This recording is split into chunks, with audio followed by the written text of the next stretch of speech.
چادری که رو سر خواهرامونه، هدیه فاطمه به مادرامونه، خانومی همه دخترامونه، هدیه فاطمه به مادرامونه.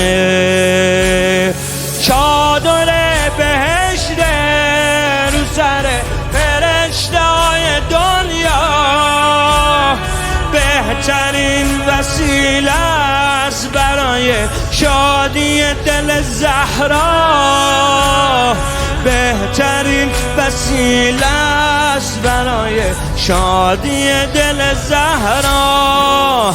چادر مشکی نوره، مثل پرچم مشکی هیئت، مثل نور چشای شهیده توی لحظه سرخ شهادت.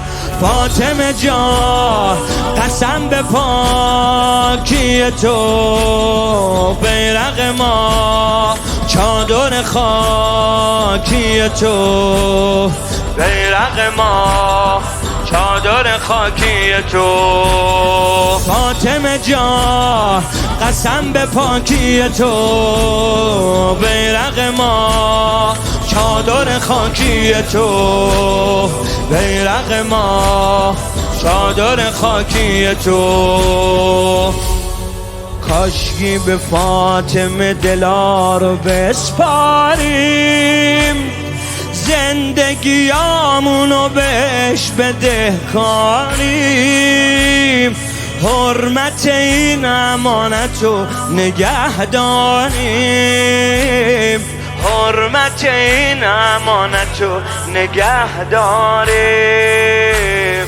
کار چادر فاطمه جز عقیل پروری نیست، تو کلام زینب چیزی جز رجز حیدری نیست، تو کلام زینب چیزی جز رجز حیدری نیست.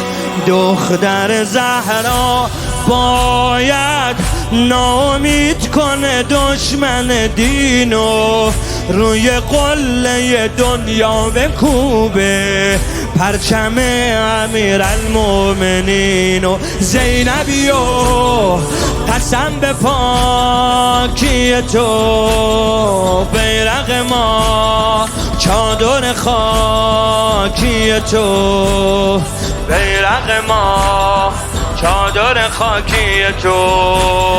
فاطمه جان قسم به پاکی تو، بیرق ما چادر خاکی تو، بیرق ما چادر خاکی تو.